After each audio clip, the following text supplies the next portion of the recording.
Hello friends, मैं Richa Gupta RG law academy से।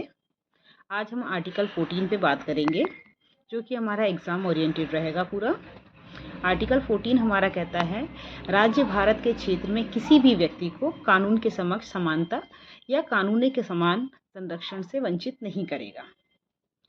यहाँ व्यक्ति शब्द का जो यूज़ किया गया है वो यह अधिकार देता है हमें, जो नागरिक और विदेशी दोनों को प्राप्त है।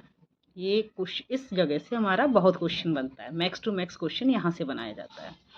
नेक्स्ट है आर्टिकल 14 में दो मुख्य तत्व बताए गए हैं। पहला तत्व है कानून के समक्ष समानता, इक्वलिटी बिफोर लॉ कहा जाता है इसको।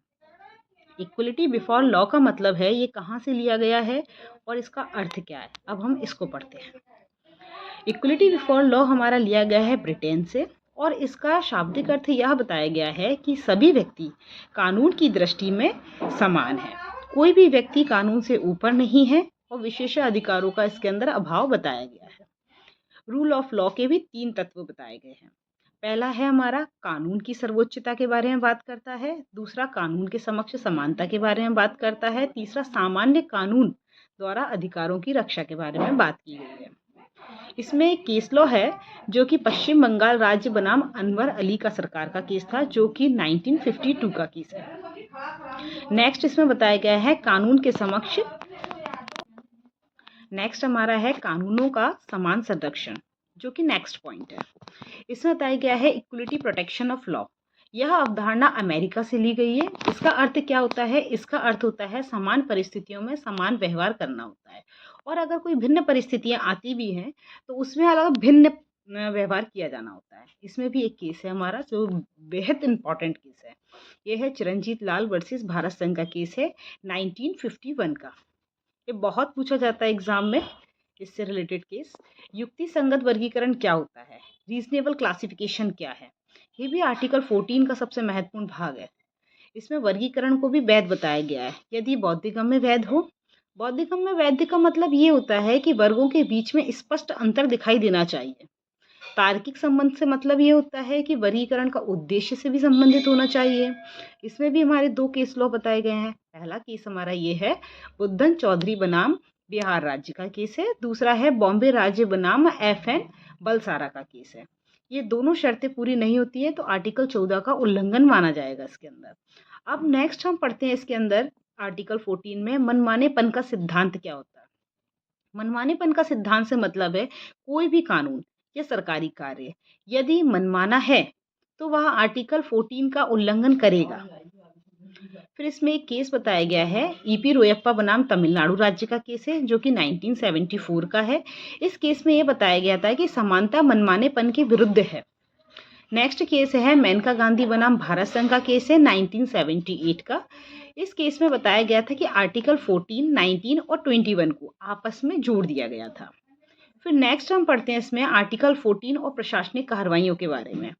केवल कानूनी नहीं बल्कि प्रशासनिक निर्णय भी आर्टिकल 14 के अंदर दिए जाते हैं, जैसे कि सरकारी नीतियों से संबंधित है, चयन नियुक्तियों से संबंधित है और अनुबंध से रिलेटेड है। यह सब आर्टिकल 14 के अंतर्गत आते हैं। इसमें एक केस बताया गया है रामना दयाराम शेट्टी बनाम अंतर्राष्ट्रीय हवाई अड्डा प्राधिकरण का केस आता है। नेक्स्ट आता है हमारा कि आर्टिकल 14 का दायरा मतलब उसका स्कोप कितना है। तो इसके स्कोप की बात करते हैं हम, तो इसमें यह अधिकार नागरिक प्लस विदेशी दोनों को मिलता है आर्टिकल 14 में, और यह सिर्फ राज्य पर ही लागू होता है। न्यायिक समीक्षा संभव है इसके अंदर, और न्यायिक प्राकृतिक न्याय के सिद्धांत भी इसके अंतर्गत लागू होते हैं। फिर नेक्स्ट हम देखेंगे इसके अंदर कि आर्टिकल 14 के अपवाद कौन कौन से। नेक्स्ट हम देखेंगे आर्टिकल 14 के अपवाद कौन कौन से हैं। तो इसमें अपवाद में एक तो राष्ट्रपति राज्यपाल आता है, दूसरा न्यायाधीश आता है जो कि न्यायिक कार्य कर रहा हो, नेक्स्ट आता है संसद, विधायक और संसदीय विशेषाधिकार भी इसके अंतर्गत आते हैं। नेक्स्ट है विदेशी राजनयिक और न्यायिक प्रतिरक्षाएं आती हैं। फिर हम देखेंगे इसके अंदर आर्टिकल 14 में कि आर्टिकल 14 और आरक्षण के बारे में बात करता है। तो इसमें आरक्षण आर्टिकल 14 का उल्लंघन नहीं है, यह सकारात्मक भेदभाव भी है। इसमें केस बताया गया था इंदिरा साहनी बनाम भारत संघ का केस था 1992 का। फिर नेक्स्ट हम इसमें बात करेंगे आर्टिकल 14 और वर्ग कानून मतलब क्लास लेजिस्लेशन के बारे में बात करते हैं। तो क्लास लेजिस्लेशन का मतलब क्या है? क्लास लेजिस्लेशन मतलब निषिद्ध, इसको रोक दिया गया है। रीजनेबल क्लासिफिकेशन इसके अंदर वैलिड मानी गई है। नेक्स्ट इसमें क्लास लेजिस्लेशन मनमाना है और रीजनेबल क्लासिफिकेशन इसके अंदर तर्कसंगत भी है। अगर एग्जाम ओरिएंटेड बिंदु देखे जाएं, क्वेश्चंस देखे जाएं, तो आर्टिकल 14 मौलिक अधिकारों की आधारशिला कहा जाता है और रूल ऑफ लॉ का संवैधानिक रूप है। न्याय, निष्पक्षता और समानता का भी प्रतीक माना जाता है। अगर देखा जाए तो आर्टिकल 14 केवल समता ही नहीं बल्कि निष्पक्षता, तर्कसंगतता प्लस गैर मनमानापन का शासन को सुनिश्चित करती है। Thank you.